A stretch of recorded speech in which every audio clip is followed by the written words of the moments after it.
Nunca imaginé que mi hijo elegiría a alguien más sobre mí, pero esa noche, sus palabras destrozaron la vida por la que había luchado tanto para construir.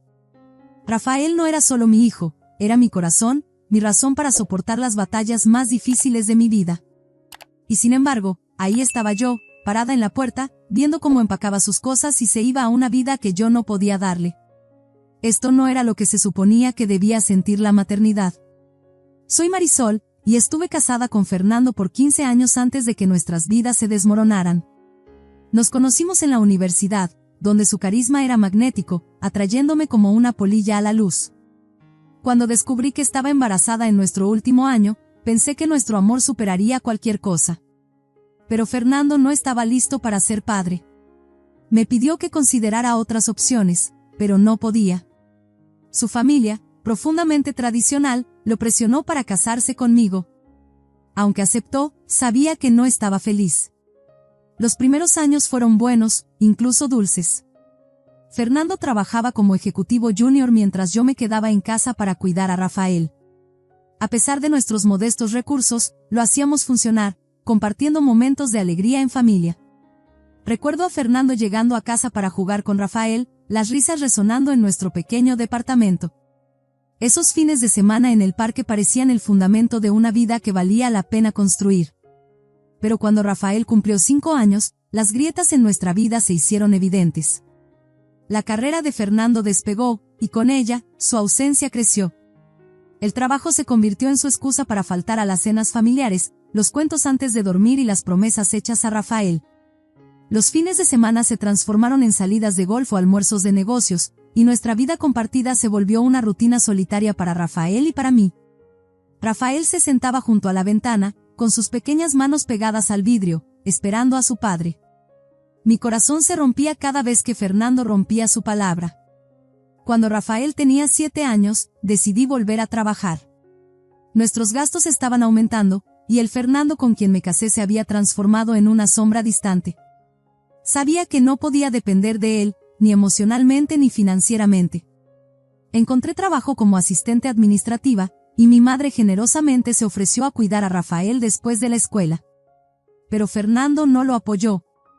Consideraba mi trabajo una vergüenza, un golpe a su orgullo, y sus críticas se volvieron constantes. Nuestro hogar se convirtió en un campo de batalla. Si la cena no estaba lista o la casa no estaba impecable, me recordaba cómo su madre hacía todo. Hacía comentarios hirientes sobre otras esposas que no trabajaban y que podían atender correctamente sus hogares. Lo peor de todo es que usaba estas críticas para poner a Rafael en mi contra, diciéndole que otros niños pasaban más tiempo con sus madres porque sus mamás no los descuidaban por un trabajo.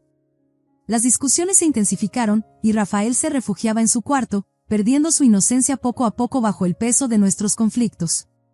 Pero no podía renunciar. Necesitaba mi independencia, sabiendo que el desapego de Fernando solo podía llevar a algo peor. Y tenía razón. Cuando Rafael tenía 12 años, descubrí la infidelidad. Valentina, una cliente adinerada de la empresa de Fernando, lo había arrastrado a un mundo de lujos con el que yo no podía competir.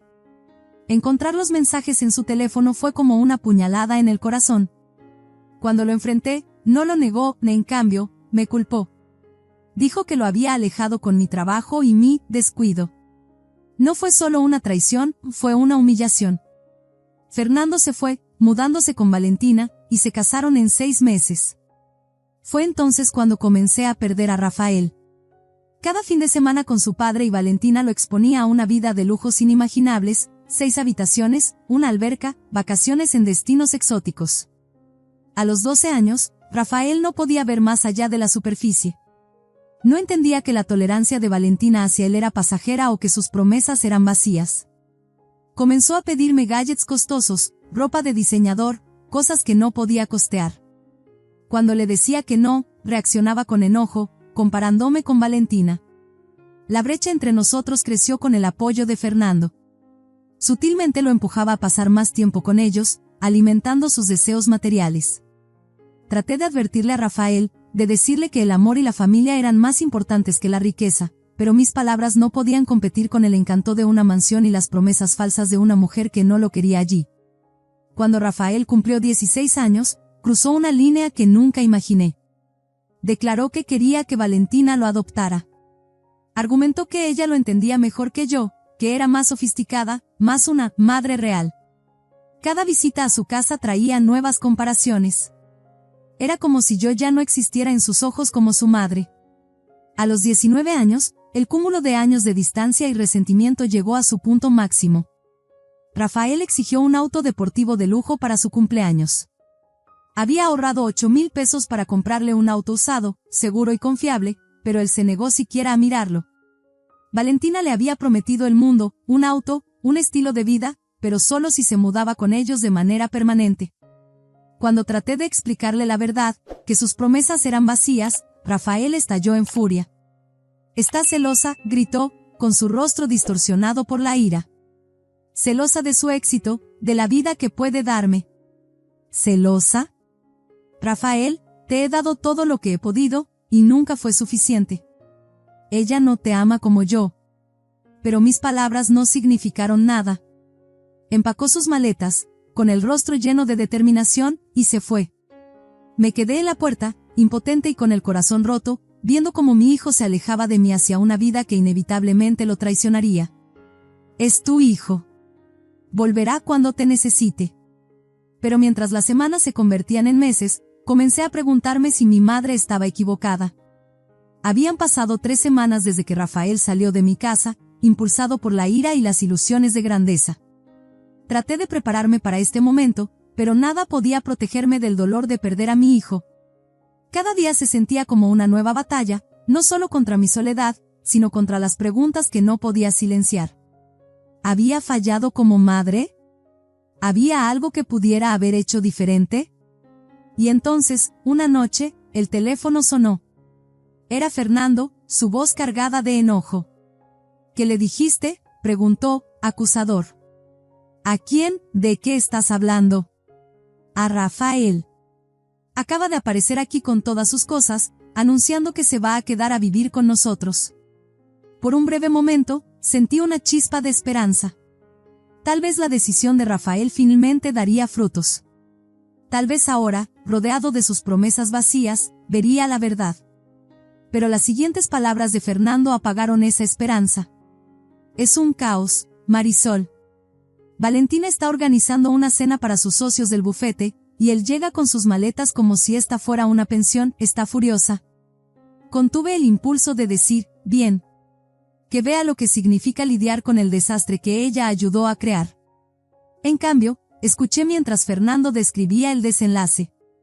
Valentina había llevado a Fernando aparte, exigiendo saber qué planeaba hacer. Nunca había querido criar a Rafael, y su llegada durante una noche tan importante la había avergonzado. Discutieron mientras Rafael se quedaba en la cocina, confundido y herido, viendo cómo sus ilusiones se desmoronaban. Cuando Valentina finalmente regresó, le dijo claramente, no podía quedarse. Sus excusas se desbordaron como agua de una presa rota. Viajaban demasiado. La casa no estaba preparada para otro residente. Tenían planes de remodelación. Pero la verdad era obvia, no lo querían allí. Rafael no lo tomó bien. Los confrontó, enumerando cada promesa que le habían hecho, el auto, la independencia, el apoyo financiero para sus sueños. Fernando trató de calmarlo, ofreciéndole alquilarle un departamento cercano, pero eso solo empeoró las cosas. «Me llamó mentiroso», admitió Fernando, su voz baja. «Dijo que lo había usado para lastimarte, y ahora lo estaba desechando». «¿Y no es así?», pregunté, con la ira que había estado reprimiendo burbujeando hasta la superficie. «Tú fomentaste esto, Fernando. Querías que me odiara para poder ser el héroe». La línea quedó en silencio por un momento. Cuando Fernando finalmente habló, su voz era fría. «Es tu problema ahora». Pero Rafael no lo era. Al menos, no de inmediato. Después de salir furioso de su casa, desapareció. Durante 2 días agonizantes, llamé a todos los que se me ocurrieron, sus amigos, los lugares que solía frecuentar, incluso el parque al que iba de niño para escapar de nuestras peleas. Su teléfono iba directo al buzón de voz. La incertidumbre era insoportable. Al tercer día, Carlos, su mejor amigo de la preparatoria, me llamó. «Rafael está aquí», dijo. Se está quedando en casa de mis padres por ahora. Sentí una ola abrumadora de alivio, pero las siguientes palabras de Carlos lo atenuaron. No está en un buen lugar, señora Ruiz. Creo que solo necesita un poco de espacio para aclarar las cosas. Por mucho que quisiera ver a Rafael, sabía que Carlos tenía razón. No podía forzarlo a hablar conmigo, al menos no todavía. Todo lo que podía hacer era esperar que estuviera a salvo y darle tiempo. En las semanas que siguieron, mi vida tomó un giro inesperado. Una mañana, mientras compraba café en una cafetería local, me encontré con Miguel, un viejo amigo de la universidad. Habían pasado años desde la última vez que nos vimos, pero la conexión fue inmediata. Comenzamos a platicar, compartiendo historias de desamor y resiliencia. Miguel había pasado por su propia tormenta. Su esposa lo había dejado por su entrenador personal, llevándose la mitad de sus ahorros en el proceso. Entendía la traición que yo había soportado, pero, a diferencia de Fernando, Miguel escuchaba sin juzgar. No ofrecía consejos vacíos ni desestimaba mis sentimientos, simplemente me dejaba ser. Nuestras charlas de café se volvieron un hábito, una pequeña luz en los días oscuros tras la partida de Rafael. Con el tiempo, Miguel se convirtió en mi ancla. Me recordó que no había fallado como madre, que había hecho todo lo posible para darle a Rafael un hogar estable y lleno de amor. 6 meses después, Miguel me propuso matrimonio.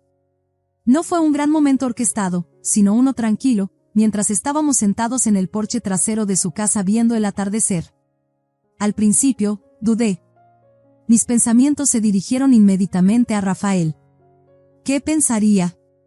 ¿Esto lo alejaría aún más? Pero entonces me di cuenta de algo que no había admitido antes. Había pasado tantos años poniendo mi vida en pausa por Rafael, tratando de protegerlo de las consecuencias de sus elecciones. Era hora de elegir mi propia felicidad. Dije que sí. Planeamos una boda pequeña e íntima. Le envié a Rafael una invitación a través de Carlos, esperando que pudiera asistir, pero no respondió. Mi madre me dijo que lo había visto trabajando en un restaurante al otro lado de la ciudad. Cuando trató de hablar con él, se alejó. Me dolió, pero lo entendí. Rafael necesitaba tiempo para encontrar su camino, y yo necesitaba permitírselo. Miguel y yo compramos una casa juntos y comenzamos un nuevo capítulo de nuestras vidas. Él dirigía una exitosa empresa de construcción e insistió en que dejara mi trabajo administrativo para ayudarlo a gestionar el negocio. Por primera vez en años, me sentí verdaderamente valorada y respetada. Pero algunas noches, me quedaba despierta, preguntándome si había hecho lo suficiente por Rafael. ¿Podría haber luchado más? ¿Podría haber evitado que caminara por este camino?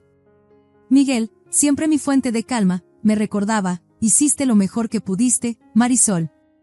Volverá cuando esté listo. Quería creerle. Pensé que había venido a reconstruir nuestro vínculo, pero rápidamente me di cuenta de que tenía una agenda. Habían pasado 2 años desde que Rafael salió furioso de mi vida, pero el dolor de ese día nunca desapareció por completo. Entonces, una tarde, mi asistente entró a mi oficina con una expresión cautelosa. «Alguien está aquí para verte», dijo. Cuando levanté la vista, ahí estaba él, Rafael, de pie en la puerta. Parecía mayor, su apariencia pulida había sido reemplazada por una más cansada y desgastada. Su ropa estaba gastada, su postura insegura. Por un momento, solo nos miramos, con el peso de palabras no dichas entre nosotros. «¿Podemos hablar?», preguntó finalmente, su voz vacilante. Asentí y le hice un gesto para que se sentara.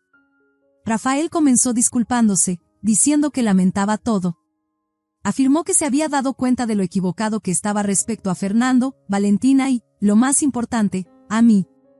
Admitió que había sentido vergüenza de regresar después de cómo me había tratado. Pero mientras hablaba, comenzaron a surgir grietas en su historia. Había escuchado cosas a través de amigos en común, como Rafael había intentado salir adelante en Chicago después de irse de la casa de Fernando. Había trabajado en varios empleos, mesero, ventas al por menor, incluso promotor de clubes, pero nunca permanecía lo suficiente en ninguno para construir una carrera. Durante esos 2 años, no me había contactado ni una sola vez, ni siquiera para reconocer las tarjetas de cumpleaños o los mensajes festivos que le había enviado. Eventualmente, el verdadero motivo de Rafael salió a la luz. Había oído hablar del creciente negocio de Miguel y de nuestra nueva casa.